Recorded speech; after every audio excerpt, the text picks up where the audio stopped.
안녕하세요. 투자살롱 김경록입니다.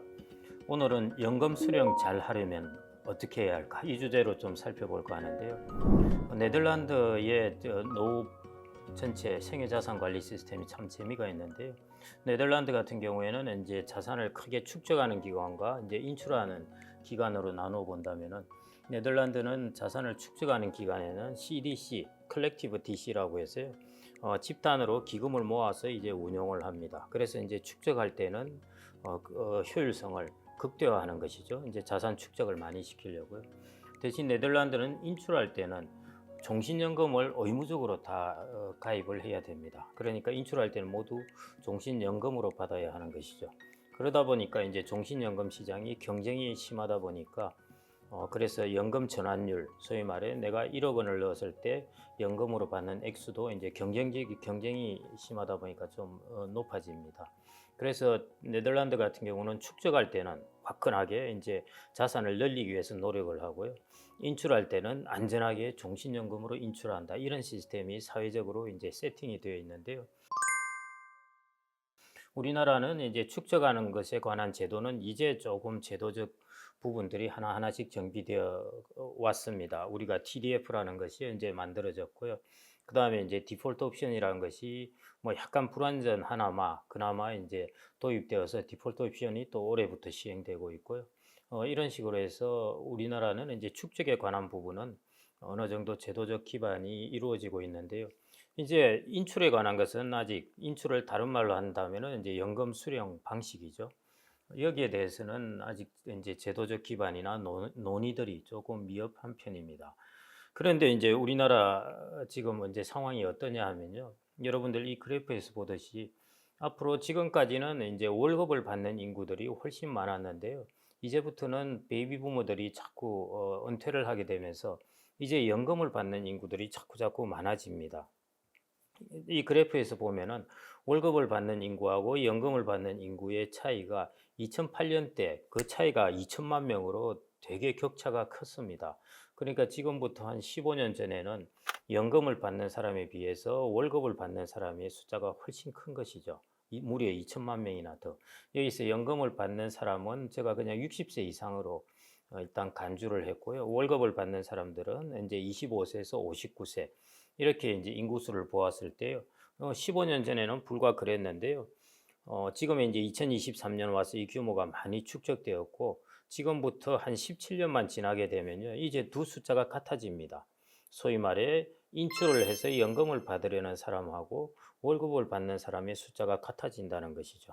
불과 15년 전에 무려 2천만 명이 격차가 났다가 지금부터 이제 17년 뒤에는 두 숫자가 같아진다는 것은 그만큼 시장이 급격하게 연금을 받는 사람의 수요가 많이 증가한다는 것입니다.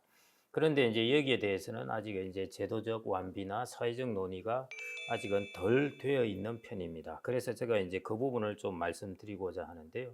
도대체 우리가 연금을 잘 수령하려면은 그러면은 어떻게 해야 될까 하는 부분입니다. 그러려면 우리가 이제 인출 때 리스크를 살펴봐야 되는데요.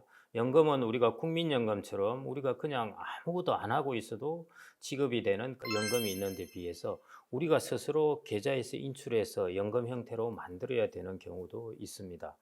그래서 이런 부분을 이제 다 감안해서 전자 같은 경우에는 우리가 공적 연금, 뭐 종신연금 이렇게 이야기를 하고요. 후자 같은 경우에는 계좌 인출 연금 혹은 자가 연금, 자기가 스스로 만든다 해서 이제 이렇게 이야기를 하는데요. 주로 이제 이 둘을 어떻게 잘 결합할까 하는 문제인데 그러려면은 그 전에 도대체가 우리가 그러면은 인출을 할 때, 우리가 축적을 할 때와 인출할 때 두 개 큰 국면으로 나누어지는데요. 인출을 할 때는 축적할 때와 달리 어떤 리스크가 있느냐 하는 것입니다. 결론적으로 말씀드리면은 자산 관리는 축적할 때보다 인출할 때가 훨씬 어렵고 까다롭습니다. 뭐냐 하면은요. 자, 여러분들 인출을 한다고 한번 생각을 해 보십시오. 내가 이제 나이가 60세입니다. 그리고 나의 자산은 극대화되어 있었어요. 지금 어느 때보다도 내 자산이 가장 많습니다. 그러면 이 사람은 이제 어떤 생각을 하느냐 하면은 야, 내가 자산이 극대화되어 있는데 이것을 1%만 수익을 더 내면은 내 돈이 좀 많이 불어나겠는데 이런 생각을 하는 겁니다. 그래서 내가 자산의 효율성에 대해서 수익률에 대해서 이제 생각을 하기 시작하는 것이죠. 내가 수익률을 조금만 더 낼 수 있으면 이런 생각을 하게 되는데요. 또 한편으로 어떤 일이 일어나느냐 하면은 젊을 때는 축적을 할 때는 자기의 월급이 계속 계좌에 들어가게 됩니다. 그러니까 내가 투자를 해서 조금 돈을 잃더라도 그 다음에 내 월급이 계속 들어가면서 또 투자를 계속 하게 됩니다. 그러다 보니까 투자에 실패했을 때 혹은 투자 시장 상황이 안 좋을 때에도 불구하고 나는 계속 나의 그 저축 금액을 통해서 자산을 축적하면은 위험이 줄어듭니다. 오히려. 그런데 인출할 때는 어떠느냐? 나는 근로소득이 들어가는 것이 아니라요. 나의 지출 금액을 내 금융자산에서 뽑아내 써야 합니다. 그러다 보니까 초기에 내가 투자 시장에서 수익률이 좀 안 좋은데 그럼에도 불구하고 나는 자산을 팔아서 인출을 해서 돈을 꺼내야 하는 것이죠. 그러다 보니까 이게 수익률 관리가 중요한 것입니다. 내가 자칫 초반에 수익률이 소위 말해 아주 엉망이 되어버렸다 하면은 그때 내가 돈을 이렇게 끄집어냈으면은 내 자산이 확 줄어버립니다. 그러면은 그 이후에는 내가 자산 운용을 하기에 상당히 까다로워지거든요. 그래서 아야 이거 자산 관리에 내가 초반에 조심해야 되겠는데 이런 생각을 하게 됩니다. 그러니까 이 둘이 완전히 딜레마에 빠지는 것이죠. 하나는 내가 수익률을 조금 더 내면 좋겠는데 하나는 더 내려다가 잘못하면은 이게 노후 전반이 위험하게 되겠는데 이런 생각을 하게 됩니다. 그래서 이런 딜레마 혹은 이런 컨플릭트를 잘 해결해 줄 수 있는 금융 상품 혹은 그걸 잘 해결해 줄 수 있는 상품들의 배분 이것이 우리가 인출할 때는 특히 중요합니다. 그래서 저희들이 생애 자산 관리하면서 쭉 어떤 프로그램을 짜다 보면요. 축적할 때는 진짜 심플합니다. 그렇게 크게 어렵지 않아요. 그런데 인출할 때 들어가서는 훨씬 까다로운 사건들이 마구마구 발생을 합니다. 마치 우리가 산을 올라갈 때보다 산을 내려올 때 사람들이 의외로 사망사고가 거기서 많이 발생하듯이요. 자산을 축적할 때에 비해서 자산을 인출할 때 우리가 사고들이 일어나는 것입니다. 왜 그런 사고들이 일어나는 것인가? 산에서 내려올 때 마치 사고들이 일어나는 그런 이유가 있듯이요. 인출할 때 사고가 일어나는 것이 크게 이제 세 가지 정도로 볼 수가 있습니다. 이제 첫 번째가 여러분들 잘 아시는 이제 구매력 리스크입니다. 우리가 물가는 침묵의 살인자라고 이야기를 하는데요. 물가가 오르는 만큼 내 자산의 실질 가치는 떨어지게 됩니다. 그래서 내 자산의 운용 수익률은 적어도 물가 상승률보다 1%포인트 이상 정도는 높아야 되는데요. 그게 쉽지가 않거든요. 정기예금 금리는 보통 물가 상승률보다 한 1%포인트 낮습니다. 그러면은 오히려 운용 수익률을 1%포인트 물가 상승률보다 최소한 1%포인트를 더 높게 해야 되는 것이죠. 그게 이제 그러지 않으면은 내 자산의 실질 가치는 떨어집니다. 젊을 때는 근로소득이 있잖아요. 근로소득이 있기 때문에요. 여러분들 물가가 오르면은 근로소득도 궁극적으로 물가 정도만큼은 보통 오르게 됩니다. 물가 이상은 오르죠. 그러니까 최소 이제 물가 정도는 오르게 되는데요. 자금을 인출하는 노후가 되게 되면은 여러분들 근로소득이 없습니다. 그러니까 내 물가를 따라서 나의 자산을 가치를 올릴 수밖에 것입니다. 그게 구매력 리스크입니다. 만일 나의 자산을 물가만큼 물가 상승률 이상으로 올리지 못한다면은 내 자산은 가만히 앉아서 감가상각을 당하게 되는 것입니다. 그래서 가만히 앉아 있을 수가 없죠. 그래서 이제 수익률을 좀 더 내기 위해서 내가 자산을 조금 이동을 시켜야 됩니다. 그게 이제 첫 번째 우리가 구매력 리스크라는 것, 침묵의 살인자에 대응하기 위해서 우리가 자산을 옮겨야 하는 것이고요. 여하튼 그냥 안전하게 놓아두다 보면은 나도 모르게 내 자산은 감가상각 당한다는 것입니다. 두 번째가 이제 장수 리스크라고 그러죠. 이것은 이제 수명 예측 오차입니다. 여러분들이 내가 한 90살까지 살 거라고 계산을 해놓았는데 100살을 살게 되었다. 그러면 여러분들이 1년에 3천만 원을 지출한다고 가정을 하면요. 국민연금 제외하고 3천만 원을 내가 지출한다고 생각하면은 여러분들이 10년 예측 오차가 나면은 금액이 무려 3억 원이 차이가 나게 됩니다. 수명의 예측 오차라는 것은 이건 여러분들의 노후 설계에 있어서 어마어마한 차이를 가져오게 됩니다.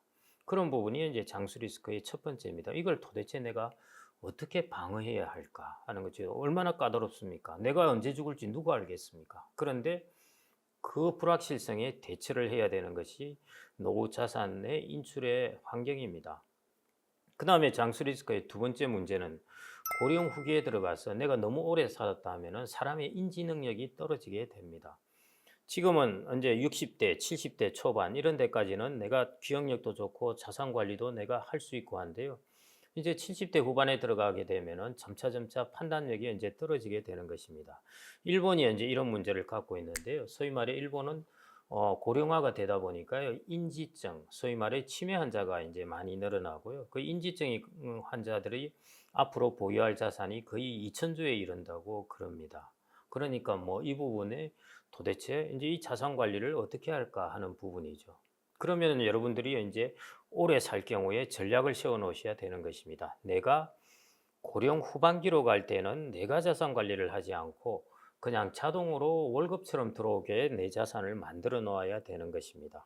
그래서 장수 리스크에 대응하는 것은 무려 두 가지 부분을 대응해야 되는 것이죠. 하나가 내가 수명을 잘못 예측한 예측 오차에 어떻게 과연 내가 대응할 수 있을까? 내가 예측한 것보다 더 오래 살았을 때도 나는 내 자산, 내 소득이 그대로 놓을 수 있게 하려면 어떻게 해야 되는가? 그 다음에 내가 인지에 문제가 생겼을 때, 그럴 때 내가 금융소득을 따박따박 받게 하려면 어떻게 해야 될까? 하는 장수 리스크에 문제가 있습니다.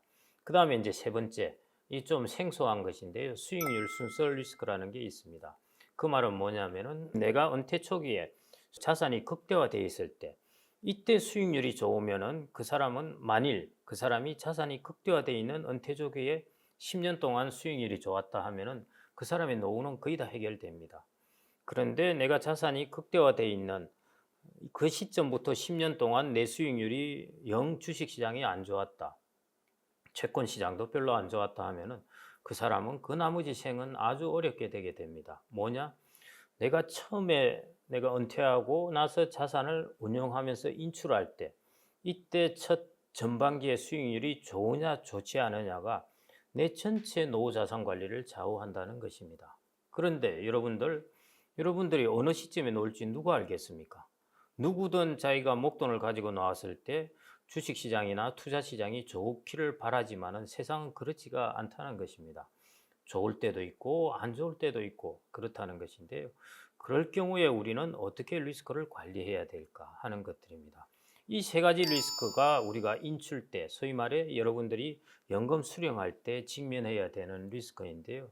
이것들은 전문가들도 이 부분을 매니징하기가 쉽지 않을 정도의 그런 리스크입니다. 그래서 여러분들이 이제 이럴 때 과연 그러면 내가 어떤 금융 상품으로 연금 수령을 해야 이런 리스크를 그래도 극소화할 수 있을까? 이게 여러분들의 인생 후반에 혹은 인생의 인출기에 연금 수령의 가장 중요한 목표입니다. 내가 어떤 금융 상품을 어떻게 배치해야 이렇게 세 가지 리스크의 데미지를 내가 극소화할 수 있을까 하는 것입니다. 그 리스크를 다 없앨 수는 전혀 없습니다. 다만 그 리스크를 이제 미니마이징 하는 것. 그게 이제 필요한 것이죠. 우리가 하나의 상품으로 할 수 있는 게 있습니다. 그게 이제 공적연금입니다. 국민연금, 뭐, 그 다음에 사학연금, 공무원연금 이런 것들인데요. 여러분들 공적연금 같은 경우는 죽을 때까지 주죠. 물가 상승이 된 만큼 공적연금의 금액을 늘려주죠. 그러니까 공적연금은 구매력 리스크도 방어를 하게 되고요. 장수 리스크도 방어하게 됩니다. 그 다음에 수익률이 어떻게 됐든 공적연금은 정해진 금액을 주게 되어 있습니다. 그러니까 수익률이 급나가든지 수익률 순수가 어떻게 되든지 관계가 없습니다. 그래서 공적연금은 그런 면에서 아주 퍼펙트합니다. 다만 수익성이 조금 떨어질 수는 있다는 것인데요. 그래도 평균적으로 운용하는 것에 비해서는 수익성이 좋기 때문에요. 그런 측면에서 보더라도 뭐 괜찮습니다. 그렇게 본다면은 국가에서 이제 지급을 해주는 공적연금이 아주 이제 퍼펙트한 노후의 소득이 될 수 있는데요. 공적연금의 가장 단점이 뭡니까? 절대 금액이 부족하다는 것입니다. 여러분들 국민연금만으로 여러분들이 노후 준비를 할 수가 없다는 것이죠. 올해 국민연금을 이제 수령을 개시한 사람들의 평균 금액을 계산해 보니까요. 월 103만 원 이렇게 나왔습니다. 그러니까 이걸로 이제 노후 준비의 금액이 부족하다는 것입니다.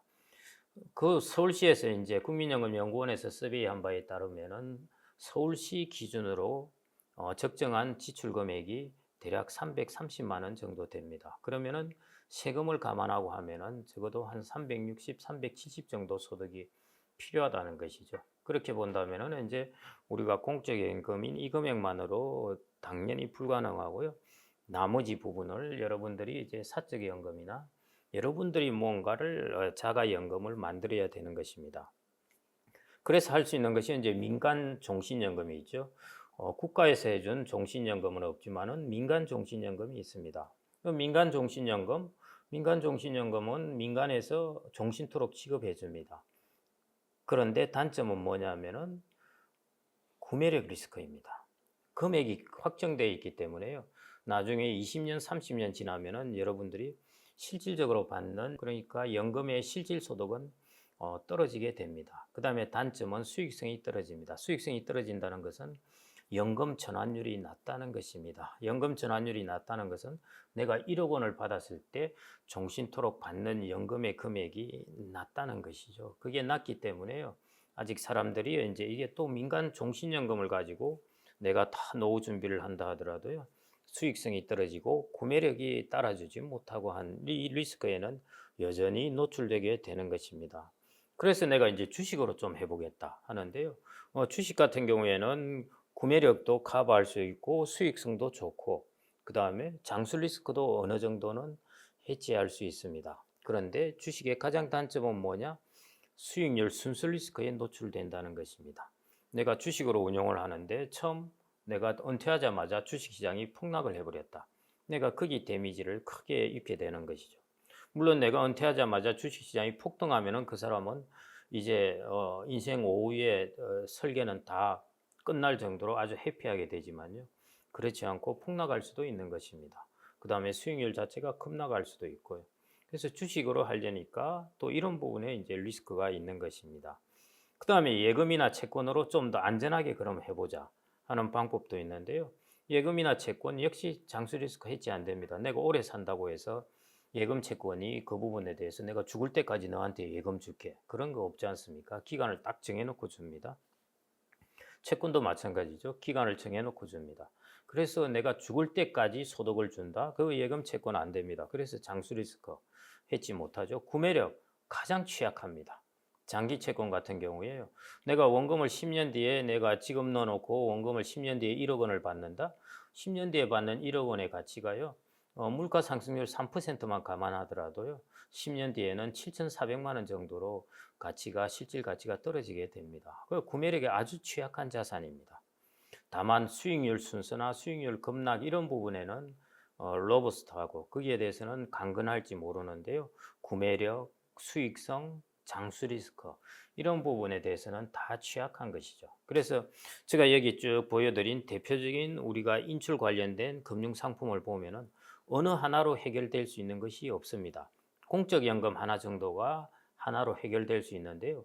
그것은 우리의 노후 지출 금액의 거의 뭐 3분의 1, 4분의 1 정도밖에 안 되기 때문에 나머지를 가지고 해야 되는데 나머지의 민간에 나와 있는 금융 상품은 어느 하나로 이 모든 리스크를 다 극소화할 수 있는 것은 없다는 것입니다. 이런 것들을 이제 우리가 어떻게 상품을 배분하느냐 하는 것들 그런 문제가 이제 노후에 직면하게 됩니다. 그래서 노후 상품의 세 가지 큰 축을 보면은 이 그림에서 보듯이 세 개로 보통 나눠줄 수 있습니다. 첫째, 어뉴이티, 종신연금입니다. 혹은 장수연금이라고 할 수 있고요.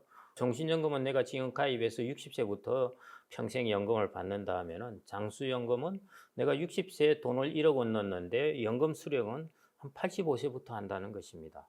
25년 동안 그 돈을 운용을 했다가 85세에 이제 연금을 받기 시작하니까요. 연금 금액이 훨씬 많아집니다. 그래서 그런 게 이제 장수연금인데요.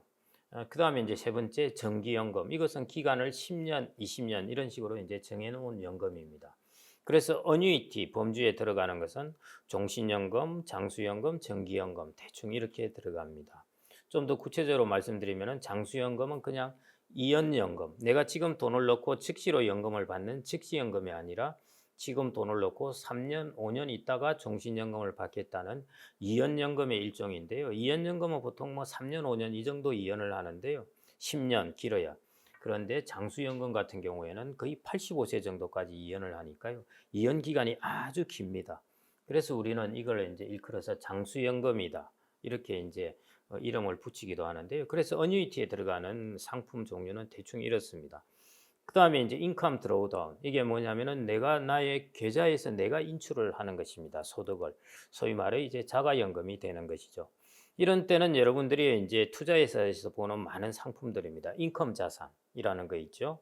뭐 리츠라든지 채권이라든지 이런 것들, 그 다음에 물가 연동 국채라든지 이런 것들이 다 이제 인컴 자산에 들어가죠. 배당주. 그 다음에 스트럭처하게 구조를 짜가지고 또 인컴을 지급하는 것도 있습니다. 그게 이제 월 분배 펀드라든지 이런 것도 여기에 해당되는 것이고요. 그래서 투자 상품이나 금융 상품을 이렇게 잘 조합을 해서 여러분들에게 인컴을 이제 지급해주고자 하는 것이 이제 계좌 인출 연금입니다. 이것은 당연히 이제 변동성이 있죠. 나의 자산의 변동성이 있든지 내가 받는 소득의 변동성이 있든지 둘 중 하나의 이제 변동성은 가지게 마련입니다. 그래서 이제 외국 같은 경우에는 이 변동성을 상당히 극소화해 주면서 꾸준하게 소득을 많이 줄 수 있는 그런 시스템을 자꾸 개발하고 있는 그런 상황입니다. 여하튼 그래서 인컴 드로우다운이라는 영역이 하나 있고요. 그 다음에 하이브리드 영역이 있습니다. 이 하이브리드 영역은 주로 이제 보험사에서 취급하고 있는데요. 어떤 것이냐 하면은 최저 분배금을 보장해 주는 것입니다. 예를 들어 이제 노후에는 내가 손실을 보기는 좀 곤란하고 최저 얼마의 소득은 있어야 되지 않습니까? 그래서 내가 최저 분배금은 너가 가입할 때 금액의 2% 정도는 내가 최저 분배금을 주겠다. 아무리 시장이 안 좋더라도. 대신 당신들은 20년 이상 가입을 해야 되고 그 다음에는 주식시장이라든지 이런 시장이 좋아지면은 주식시장이 좋아진 것에 한 30% 정도는 여러분들에게 수익이 돌아가게 되겠다. 그래서 주식시장 좋으면은 여러분들은 받는 연금액도 늘어나고 그 다음에 시장이 아무리 안 좋더라도 2% 정도는 받게 된다 하는 것이 최저 분배금을 보장하는 그런 이제 형태입니다. 그게 일종의 이제 하이브리드인 것이죠. 시장이 좋으면은 나는 이게 여러분들 하이브리드는 하이브리드 자동차와 같습니다. 전기라는 동력을 썼다가 가솔린이라는 동력을 쓰는 것인데요. 최저 분배를 보장하는 이런 것 같은 경우에는 주식시장이 좋을 때는 투자라는 엔진을 쓰고 주식시장이 좋지 않을 때는 최저 보장이라는 엔진을 쓰는 것이죠. 그래서 일종의 하이브리드인 것입니다. 투자와 연금이 결합된 형태인 것입니다. 그래서 이 세 가지 범주 안에 우리가 인출 상품은 다 들어간다고 보면 되겠습니다. 그래서 이 세 가지 범주를 어떻게 배분을 하느냐 하는 것, 그게 이제 키 포인트라고 할 수 있겠는데요. 그래서 호주에서는 이 부분을 이제 일찌감치 이 부분에 대해서 거의 한 10년 정도 전부터 연구를 해왔습니다. 호주는 이제 축적뿐만 아니라 인출에 대한 것도 중요한데 이 인출을 도대체 어떻게 해야 될까 하는 부분을 연구를 해왔는데요. 호주에서는 이제 그 연구를 한 끝에 권고를 한 것이 CIPR이라는 상품이 있는데요. CIPR이라는 것은 어떤 패키지화 된 상품입니다. 예를 들어 종신연금이 하나만 있는 것도 아니고 인컴 드로우다운, 소위 말해 내 계좌에서 인출하는 것을 위해서 모두 연금을 만들어라는 것이 아니라 이 둘을 섞어 가지고 거기서 고객들에게 이제 그 인출을 하는 연금 수령자들에게 연금을 지급해 주라는 것입니다.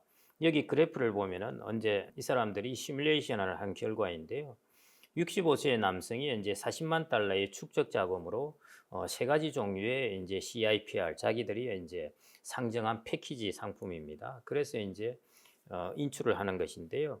여기서 이제 점선으로 나와 있는 것이 인컴 드로우다운 형태로 이제 인출을 하는 것입니다. 그러다 보니까 소득이 조금 많을 때도 있고 적을 때도 있고 이런 식으로 조금 들쭉날쭉하게 그런 형태로 가게 되고요. 그 다음에 위에 세 개 같은 경우에는 계좌 인출하는 거하고 종신연금을 이제 결합해 놓은 것입니다. 결합해 놓은 것인데요. 그 중에 초록색 선으로 놓는 것이 뭐냐면 이게 가장 안정된 모습을 보이고 있죠. 이게 뭐냐면은 장수연금과 계좌 인출을 결합해 놓은 것입니다.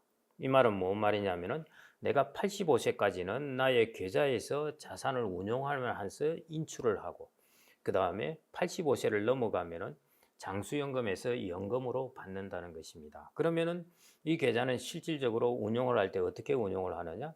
예를 들어 내가 7억 원이 모여 있다 하면은 그 중에 2억 원은 내가 바로 그 시점에서 내가 인출을 할 시점에서 2억 원은 장수연금에 가입을 해버리는 것입니다.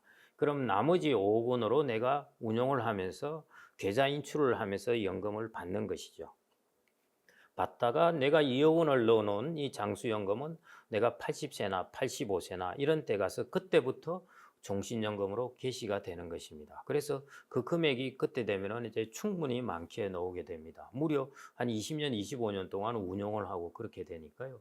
그래서 뭐 7억이 있으면은 뭐 이거를 2억이나 이렇게 넣을 필요도 없습니다. 대충 뭐 한 1억이나 이 정도 넣어 놓더라도요. 나중에 이제 연금액이 25년 동안이나 이렇게 되면은 연금액이 나오게 되는데요. 하여튼 그것은 이제 우리가 그 비중은 어떻게 정하느냐에 따라서 소득은 좀 달라질 수 있는데요. 왜냐하면 각국마다 이제 장수연금 받는 금액이 다를 수가 있는데요.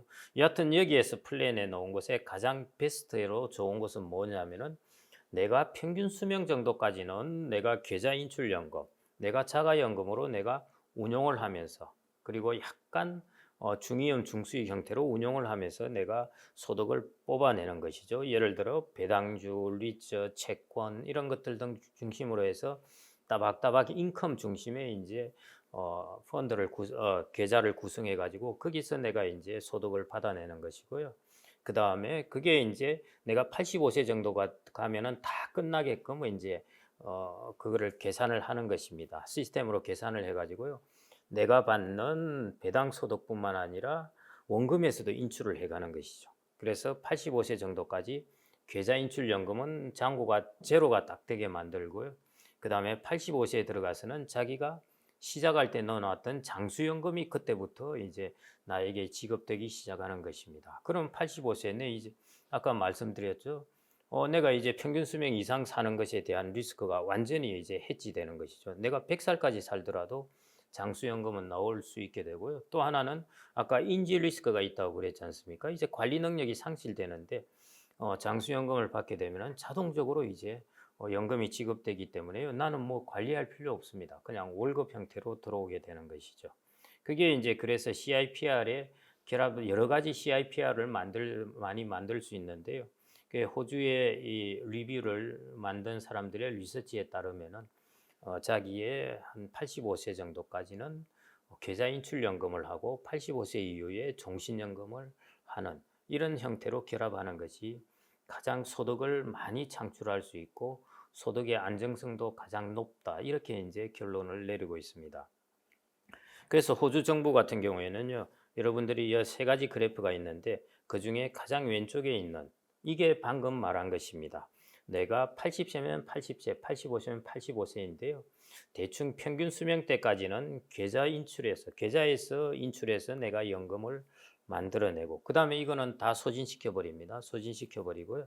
그 다음에 이제 내가 85세를 넘어가면은 내가 초기에 넣어놨던 장수연금이 지급되기 시작하는 것, 그걸 통해서 하는 것. 이 방식이 이제 제일 추천한다고 이야기가 나와 있고요. 제가 봐도 저는 이런 형태가 가장 일반인들이 심플하고 그리고 안정적이고 또 많은 소득을 창출할 수 있는 그런 장점을 갖고 있습니다. 그래서 이런 컨셉이 여러분들의 컨셉에 좀 들어가 있으시면 하고요. 그 말은 뭐냐면은 우리가 세 가지의 리스크에 여러분들 직면합니다. 수익률이 들쭉날쭉 변동하는 것. 내가 80세면 80세, 85세면 85세 이런 식으로 해서요.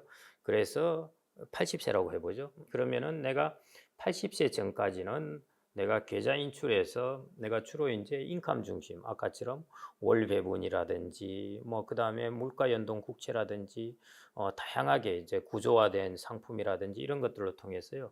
인컴 중심의 상품에서 원금하고 같이 계속 인출을 하면서 연금을 만들다가 그다음에 80세를 넘었으면은 이제 종신연금으로 이제 받기 시작하는 것이죠. 그렇게 되면은 여러분들이 장수 리스크, 인지 리스크, 그다음에 구매력 리스크, 수익률 급락 리스크 이런 부분들을 여러분들이 피할 수가 있습니다. 일단 후반에 장수연금이 지급되는 것이고요. 계좌인출연금을 하실 때도 여러분들이 이제 인컴 중심으로 해서 최소한의 미니멈 레이트 정도를 일단 결정할 수 있는 그런 형태의 이제 상품을 스트럭처를 해놓으면요, 여러분들은 이 세 가지 리스크를 이제 모두 극복할 수 있는 것입니다. 여러분들의 어떻게 하면 연금 수령을 잘할 수 있을까? 아직은 우리나라에 구체적인 여러 가지들이 안 나와 있기 때문에요. 오늘은 제가 큰 컨셉 하나만 픽처만 말씀드리겠습니다. 그 픽처가 뭐냐면은 인출이 첫 번째 인출이 축적보다 훨씬 까다롭다. 그다음에 그 이유는 세 가지 리스크가 있기 때문이다 하는 것이죠. 구매력 리스크, 그다음에 수익률 급락 내지는 수익률 순수 리스크, 장수 리스크, 인지 리스크. 이런 세 가지 리스크가 있기 때문에 훨씬 까다롭고 그래서 여기에 우리가 대응할 수 있는 연금 수령의 가장 교과서적이고 그리고 실제로 유용한 방법은 뭐냐면은 여러분들의 평균 수명까지는 여러분들이 계좌 인출, 여러분들의 계좌에서 운용을 하면서 인출을 하는 방식이고요. 그 다음에 평균 수명 이후에는 여러분들 가급적 거의 종신연금을 통해서 여러분들의 소득을 만드는 이 방법, 이 방법을 이제 그래서 뭐 우리나라 말로 한다면은 선계좌 후 연금 이런 식으로 여러분들이 전체 상품을 배분하신다면은 여러분들의 연금 수령을 훨씬 효과적이고 그리고 노후에 닥쳐오는 그 세 가지 리스크를 충분히 방어하실 수 있을 것이라고 보아집니다. 감사합니다.